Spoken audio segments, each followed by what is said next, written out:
আপনারা দেখবেন যখন আজান চলতে থাকে মসজিদে, তখন দেখবেন কুকুর ঘেউ ঘেউ করে উঠে এবং লাফাতে থাকে। তখন জিনেরা কুকুরের মুখ দিয়ে প্রবেশ করে পিছনের পথ দিয়ে বের হওয়ার কারণে প্রচন্ড ভীত সন্ত্রস্ত হয়ে কুকুর লাফাতে থাকে। ওই আওয়াজ, ওই সময়ের সিচুয়েশন, জিনদের এমন কিছু আওয়াজ আছে যেটা আপনার কান পর্যন্ত পৌঁছায় না, কিন্তু সে অত্যন্ত ভীত সন্ত্রস্ত হয়ে যায়।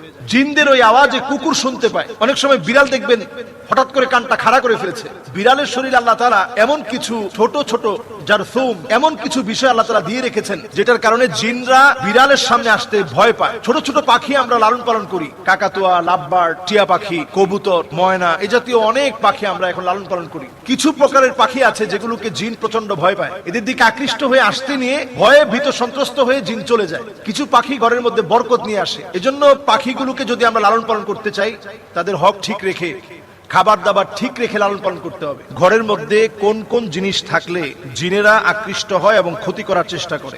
জিনরা আমাদের সাথী থাকে এবং কারিন নামক জিন আমাদের সঙ্গে বেঁধে দেওয়া আছে। প্রত্যেকের সঙ্গে এক একটা কারিন নামক জিন আছে। কারিন নামক জিনটা আমাদের সঙ্গেই থাকে, আমাদের সঙ্গের সঙ্গী হিসাবেই থাকে, তবে ভালো সঙ্গী হিসাবে না। সে সব সময় আমাদেরকে ওয়াসওয়াসা দেয়, গুনাহের কাজ করার ব্যাপারে সে আমাদেরকে প্রলুব্ধ করে। এবার আসুন, ঘরের মধ্যে কোন কোন জায়গায় কোন কোন বিষয়ের কারণে জিন আসে। যেমন ধরুন, আমাদের ঘরের মধ্যে আমরা অনেক সময় জুনজুনি রাখি এবং পর্দাগুলোর ভিতরে এখন স্টাইলিস্ট যে পর্দাগুলো রয়েছে, ওই পর্দাগুলোর ভিতরে আপনি দেখবেন যে জুনজুনি বাজতে থাকে। এগুলো আমরা এখন প্রত্যেকের ঘরে এখন ফ্যাশনেবল এই পর্দাগুলো ব্যবহার করি এবং সেখানে জুনজুনি বাজতে থাকে। নবী সাল্লাল্লাহু আলাইহি সাল্লাম আমাদেরকে সতর্ক করেছেন, লা তাদখুলুল মালাইকা বাইতুন ফিহি জুলজুল। এই যে জুনজুনি অথবা নুপুরের যে আওয়াজ, ছোট ছোট বাচ্চারা নুপুর পরে, পায়ের মধ্যে নুপুরের ঝুনঝুন ঝুনঝুন করে আওয়াজ হয়, এটার কারণে জিনেরা আকৃষ্ট হয়। আপনি চিন্তাও করতে পারবেন না, খুবই সিম্পল সাধারণ বিষয়, কিন্তু জিনেরা এতে করে আকৃষ্ট হয়, রহমতের ফেরেশতারা চলে যায়।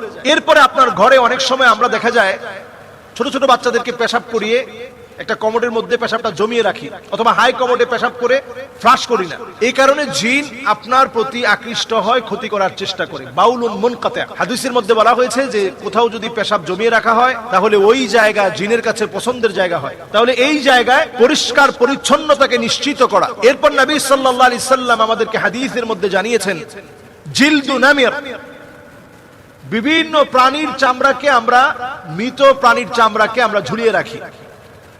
বিদেশ গেলে দেখবেন অনেকে হায়নার চামড়া নিয়ে আসে। এটা আপনি খুব স্বাভাবিকভাবে নিচ্ছেন অথবা মনে করছেন এই হায়নার চামড়া দিয়ে কালো জাদু করা হয়, অথচ এই চামড়া, বাঘের চামড়া, হরিণের চামড়া, বিভিন্ন চামড়া আমরা ক্যালিগ্রাফি হিসেবে অথবা একটা ওয়ালমেট হিসেবে আমরা আমাদের ঘরের মধ্যে সাজিয়ে রাখি। নবীজি সাল্লাল্লাহু আলাইহি ওয়াসাল্লাম সতর্ক করে গেছেন, এটা জিন ঘরের ভিতরে আকৃষ্ট হওয়ার একটা কারণ। নবী আলাইহিস সালাতু ওয়াস সালাম এরপর আমাদেরকে সজাগ সচেতন করলেন, জিন ঘরের ভিতরে আকৃষ্ট হওয়ার আরেকটা কারণ কাতিউ রাহিম, আত্মীয়তার সম্পর্ক যে ঘরের মধ্যে থাকে না, সন্তান হয়ে মাকে দেখতে পারে না, সন্তান হয়ে বাপকে দেখতে পারে না, সন্তান হয়ে আত্মীয় স্বজনের খবর তো নেয় না, নিজের ভাইয়ের খবর নেয় না, এইরকম ব্যক্তিদের ঘরে দুষ্ট জিনেরা আসে। রহমতের ফেরেশতারা এমন ঘরে থাকে না, দুষ্ট জিনেরা এই ঘরের ভিতরে আসে। এরপর নবী সাল্লাল্লাহু আলাইহি সাল্লামের হাদিস থেকে বোঝা যায় যে ঘরের ভিতরে পুতুল থাকে, তাসাউর, বিভিন্ন রকম মূর্তি থাকে, বিভিন্ন রকমের ছবি থাকে, এই ঘরগুলোর ভিতরে রহমতের ফেরেশতারা আসেন। এরপর হাদিস থেকে বোঝা যায় নবীজি সাল্লাল্লাহু আলাইহি সাল্লাম আমাদেরকে জানিয়ে গিয়েছেন, যেই ঘরের ভিতরে কোরআন তেলাওয়াত থাকে না, ওই ঘরের ভিতরে রহমত থাকে না। ওই ঘরটা একটা নির্জন বাড়ির মতো পড়ে থাকে, যে ঘরটার মধ্যে কোরআনুল কারীমের তেলাওয়াত হয় না। এজন্য ঘরের ভিতরে কোরআনুল কারীমের তেলাওয়াতকে ইনশিওর করা। প্রয়োজনে আপনি মোবাইল থেকে কোরআনুল কারীমের তেলাওয়াতকে ছেড়ে রাখুন, প্লাগ ইন কোরআন, সার্বক্ষণিক কোরআন তেলাওয়াত চলতে থাকে। এই ধরনের ডিভাইসগুলো এখন পাওয়া যায়। আপনি কোরআনুল কারীমের তেলাওয়াত আপনি ছেড়ে রাখেন, লাউডলি ছেড়ে রাখেন এবং শোনার চেষ্টা করেন। কোরআনুল কারীম তেলাওয়াত যখন বাজবে তখন অন্যমনস্ক না থেকে শোনার চেষ্টা করেন। সন্তানদেরকে অভ্যস্ত করেন। বাসার ভিতরে যখন খুব লাউডলি মিউজিক বাজানো হয়, এটা জিনদের আখড়ায় পরিণত হয়। এজন্য মিউজিককে বাসা থেকে একেবারে নিষিদ্ধ করে দেন। আমাদের কলিং বেলে মিউজিক, আমাদের মোবাইলের রিংটোনে মিউজিক, আমাদের বাচ্চাদের খেলনার ভিতরে মিউজিক, ছোট বাচ্চাদের জুতার ভিতরে পর্যন্ত মিউজিক, এবং দেখবেন সাইকেল কিনেছেন সেটার বেলের ভিতরে পর্যন্ত মিউজিক, সব জায়গায় মিউজিক। এই মিউজিক জিনদেরকে ডেকে আনে। আল্লাহ রাব্বুল আলামিন কানের একটা পাওয়ার দিয়েছেন।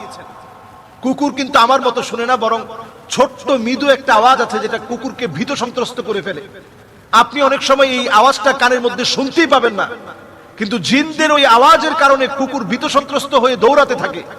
আপনারা দেখবেন যখন আজান চলতে থাকে মসজিদে, তখন দেখবেন কুকুর ঘেউ ঘেউ করে উঠে এবং লাফাতে থাকে। তখন জিনেরা কুকুরের মুখ দিয়ে প্রবেশ করে পিছনের পথ দিয়ে বের হওয়ার কারণে প্রচন্ড ভীত সন্ত্রস্ত হয়ে কুকুর লাফাতে থাকে। ওই আওয়াজ, ওই সময়ের সিচুয়েশন, জিনদের এমন কিছু আওয়াজ আছে যেটা আপনার কান পর্যন্ত পৌঁছায় না, কিন্তু সে অত্যন্ত ভীত সন্ত্রস্ত হয়ে যায়। জিনদের ওই আওয়াজে কুকুর শুনতে পায়। অনেক সময় বিড়াল দেখবেন হঠাৎ করে কানটা খাড়া করে ফেলেছে। বিড়ালের শরীরে আল্লাহ তাআলা এমন কিছু ছোট ছোট জারথুম, এমন কিছু বিষয় আল্লাহ তাআলা দিয়ে রেখেছেন যেটার কারণে জিনরা বিড়ালের সামনে আসতে ভয় পায়। ছোট ছোট পাখি আমরা লালন পালন করি, কাকাতুয়া, লাভবার্ড, টিয়া পাখি, কবুতর, ময়না, এ জাতীয় অনেক পাখি আমরা এখন লালন পালন করি। কিছু প্রকারের পাখি আছে যেগুলোকে জিন প্রচন্ড ভয় পায়, এদের দিকে আকৃষ্ট হয়ে আসতে নিয়ে ভয়ে ভীত সন্ত্রস্ত হয়ে জিন চলে যায়। কিছু পাখি ঘরের মধ্যে বরকত নিয়ে আসে। এজন্য পাখিগুলোকে যদি আমরা লালন পালন করতে চাই, তাদের হক ঠিক রেখে, খাবার দাবার ঠিক রেখে লালন পালন করতে হবে। গরগুলোকে প্রতিনিয়ত কোরআনুল কারীমের তেলাওয়াত ছেড়ে দিয়ে বরকতে পূর্ণ করতে হবে। কুকুর থাকলে ঘর থেকে বের করে দিতে হবে। যদি ঘরের ভিতরে বড় বড় পুতুল থাকে, এগুলোকে সরিয়ে ফেলতে হবে। আত্মীয়তার সম্পর্ক না থাকলে বৃদ্ধি করা লাগবে। যত রকমের মিউজিক, জুনজুনি সহ যা আছে এগুলো ঘর থেকে সরাতে হবে। আল্লাহ রাব্বুল আলামিন আমাদেরকে বোঝার তৌফিক দান করুন। এবং জিনরা কোনোভাবেই আমার চাইতে শক্তিশালী না। একটা আয়াত আপনি মুখস্থ করে নেবেন, ওয়াল্লাহু খায়রুন হাফিযান ওয়া হুয়া আরহামুর রাহিমিন। এই আয়াতে কারিমাটা প্রতিনিয়ত পড়েন, ইনশাআল্লাহ কোন জিন আপনার চাইতে শক্তিশালী হতে পারবে না। বশীভূত করা লাগবে না, এমনি তারা আপনার ভক্ত হয়ে যাবে। আপনার দ্বারে কাছে তারা ঘেঁষতে পারবে না। ক্ষতি করা তো অনেক দূরের বিষয়। এজন্য আমরা আমল করার চেষ্টা করব। প্রতিনিয়ত নিজেদেরকে আমল দিয়ে আমরা সাজিয়ে রাখার চেষ্টা করব। আল্লাহ রাব্বুল আলামিন আমাদেরকে তৌফিক দান করুক। আসসালামু আলাইকুম ওয়া রাহমাতুল্লাহি ওয়া বারাকাতুহু।